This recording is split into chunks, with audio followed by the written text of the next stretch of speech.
Citoyennes, citoyens, bonjour et bienvenue dans Dernière Nouvelle des Étoiles. Avant de démarrer cette vidéo, un petit mot sur notre sponsor du jour, MyHeritage.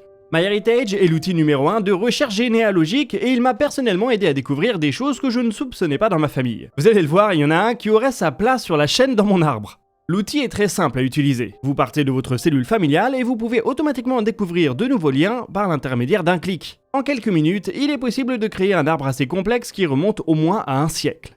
Bien sûr, plus vous remontez et plus l'information est parcellaire, et personnellement, je trouve que c'est là que les choses deviennent intéressantes. MyHeritage met à votre disposition plus de 20 milliards de documents historiques, des actes de naissance, de mariage, de décès, des recensements, etc. Lors de notre premier OP avec MyHeritage, on avait surtout consulté les liens directs que l'outil avait automatiquement découverts. Cette fois-ci, j'ai fouiné un peu plus. Cela m'a permis de découvrir que mon arrière-grand-père avait un frère qui s'appelait Mars Lisoire. Non, ce n'est pas une faute, l'écriture est très claire sur le recensement. D'ailleurs, les gens avaient une écriture incroyable à cette époque. Donc voilà un arrière-grand-oncle qui augurait d'une passion qu'on entretient dans la famille. Et comme par hasard, il est aussi né en mars 1885. C'est classe comme nom, j'y penserai peut-être le moment venu. J'ai également remarqué qu'il y avait une drôle de scission dans la famille. Le père de Mars Lisoire et de mon arrière-grand-père a eu 7 enfants en tout. Certains ont adopté le patronyme de Lisoire et d'autres s'appellent Lisoire avec un E. Du coup, je suis assez curieux s'il existe encore des Lisoires avec un E aujourd'hui. C'est assez intriguant les petites histoires qui peuvent se cacher dans une famille. Mes parents ou ma grand-mère n'avaient par exemple pas connaissance de cette histoire de E. MyHeritage propose également des outils pour coloriser les vieux clichés, parfaits pour donner vie à des proches qu'on n'a pas forcément connus. Allez, si vous aussi vous souhaitez découvrir ce qui se cache dans votre histoire familiale, vous pouvez profiter de 14 jours d'accès gratuit à MyHeritage en passant par le lien en description ou en scannant ce QR code. La semaine dernière, on a ouvert cette émission avec une découverte intrigante du rover Curiosity au niveau du cratère Gale sur Mars. Il a mis à jour des dépôts de soufre pur qui sont bien difficiles à expliquer. Quelques jours plus tard, c'est son jumeau Perseverance qui a fait parler de lui avec une découverte qui pourrait changer la face de l'exploration martienne. La mission principale des deux astromobiles est de chercher des traces du passage de l'eau liquide dans l'histoire de la planète rouge, pour voir si la chimie qui y était alors présente est compatible avec la vie telle qu'on la connaît. Alors qu'il se baladait dans le cratère Jezero, Perseverance a pris une série de photos de ce rocher, qui a été baptisé Chevaya Falls. Il s'agit d'une petite formation rocheuse en forme de pointe de flèche qui fait quelques dizaines de centimètres de côté. Perseverance a un peu gratté sa surface et a prélevé un échantillon rocheux, le 25e de sa collection martienne. Le rover a mené des analyses préliminaires et ce sont ces dernières qui ont fait souffler un vent d'excitation chez les planétologues et les astrobiologistes. La roche est parcourue de veines de sulfate de calcium, un composé qui suggère qu'elle a été en contact avec de l'eau liquide à un moment de son histoire.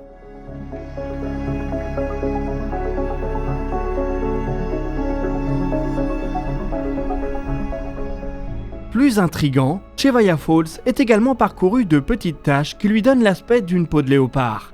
Sur cette photo, il ne faut pas les confondre avec les espèces d'excroissance légèrement translucides, qui sont de l'olivine. Les taches qui nous intéressent sont celles sans relief, qui sont délimitées par un cercle bleuâtre. Cette tache contient du fer et du phosphate. Sur Terre, de telles taches sont souvent associées à des colonies de microbes souterraines. Et forcément, on se demande si le même procédé n'a pas été mis à l'œuvre il y a quelques milliards d'années à la surface de notre voisine rouge.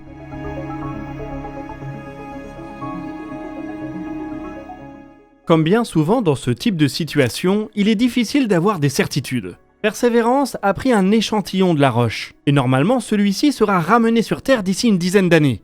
Si vous regardez régulièrement cette chaîne, vous savez que la NASA est dans une position délicate.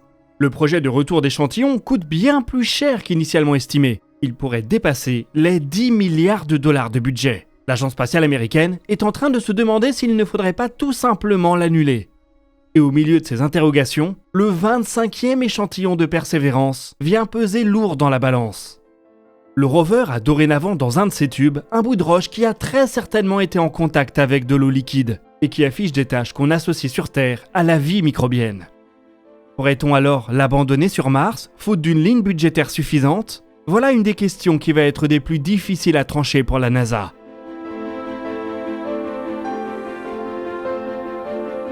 D'autant plus que ce 25e échantillon n'est pas le seul qui présente un potentiel de découverte important. On vous prépare une vidéo sur les échantillons récoltés jusqu'ici par Perseverance. Elle sortira en août pendant les vacances. Vous allez voir qu'il y a déjà un potentiel énorme dans les tubes du rover, et le risque d'une déception intense si la NASA tranche dans le vif. L'agence a demandé au secteur privé américain de venir à la rescousse, et il nous reste plus qu'à espérer qu'ils seront inventifs et économes.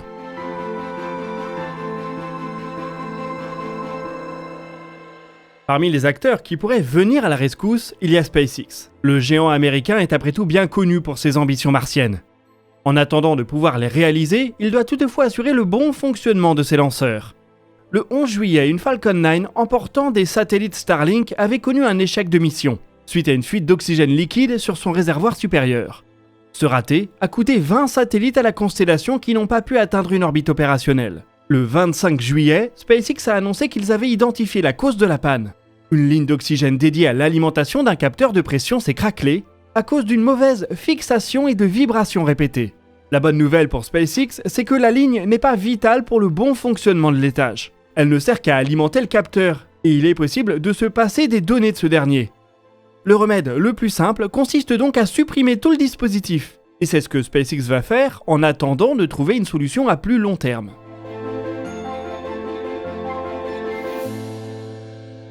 L'enquête rapide a convaincu la FAA et une Falcon 9 a pu à nouveau décoller samedi dernier.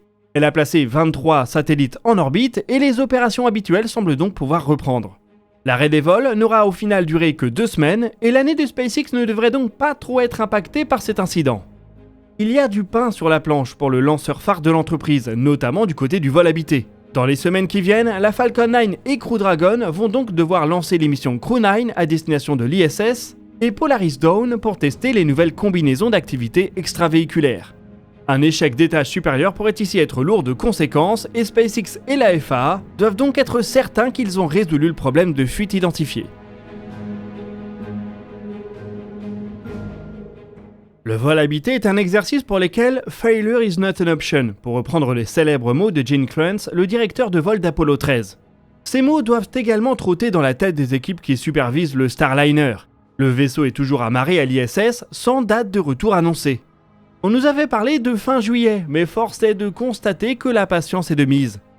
Sunita Williams et Butch Wilmore, les 2 astronautes qui ont fait le voyage avec le vaisseau, avaient signé pour une mission de 8 jours. Ils s'apprêtent à fêter leurs 2 mois dans l'espace. Bon, ce sont des astronautes et c'est une carrière qu'on ne suit pas sans une certaine vocation, donc je ne pense pas qu'ils soient malheureux d'avoir un peu de rab. La NASA peut également analyser le comportement du vaisseau pour les missions de longue durée. Il va cependant falloir rapidement trouver une solution pour mettre en place le voyage retour. La mission Crew 9 va décoller autour de mi-août. Elle pourrait éventuellement offrir une capsule de secours aux 2 astronautes. L'option de rentrer avec le Starliner reste privilégiée du côté de la NASA. L'agence annoncera probablement son plan cette semaine. Quoi qu'il en soit, le Starliner ne revolera pas de sitôt. La prochaine fenêtre de mission s'ouvre en août 2025. Boeing et la NASA vont donc avoir 1 an pour s'assurer que les fuites d'hélium et les pannes de RCS sont de l'histoire ancienne. Il faut commencer par ramener la capsule qui est amarrée à l'ISS, avec ou sans son équipage. Un exercice qu'on suivra probablement au cours de l'été.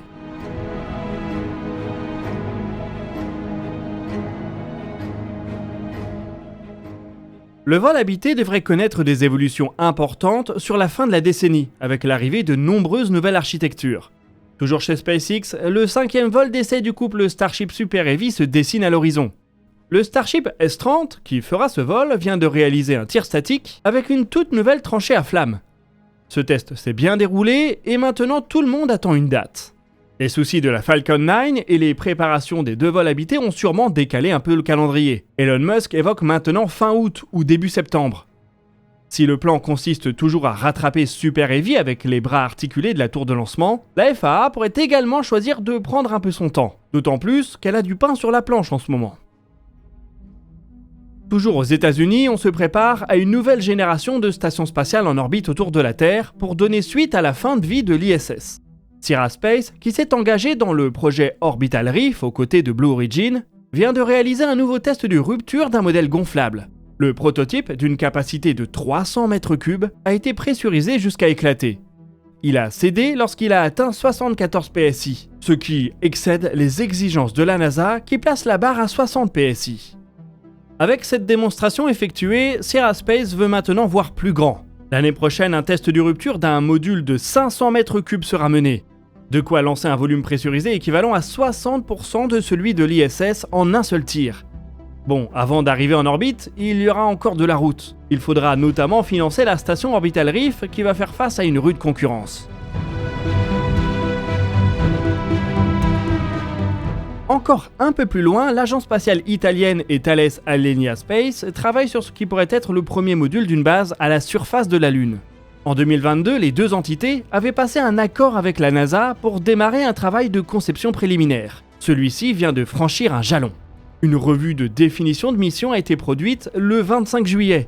Et on a un nouveau visuel à se mettre sous la dent. Le module semble maintenant doté de roues. Il pourrait ainsi adopter sa propre motorisation ou devenir tractable par un rover.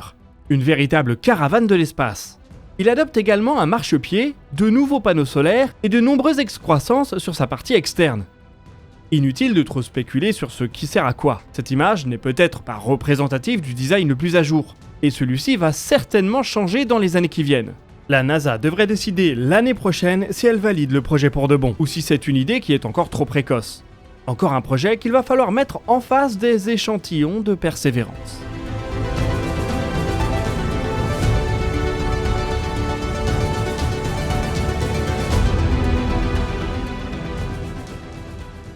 Et nous voici arrivés au bout de cet épisode de Dernières Nouvelles des Étoiles. N'oubliez pas de profiter de l'offre de notre sponsor et de cliquer sur le lien dans la description pour bénéficier d'un essai de 14 jours sur MyHeritage et découvrir vos ancêtres. Ou alors vous pouvez tout simplement scanner ce QR code. Vous pouvez également partager vos questions dans l'espace commentaire, on y répondra dans une prochaine vidéo. Vous trouverez dans la description nos sources et nos réseaux sociaux. Quant à nous, on se retrouve jeudi pour un nouveau dossier de l'espace, et d'ici là, citoyennes, citoyens, portez-vous bien.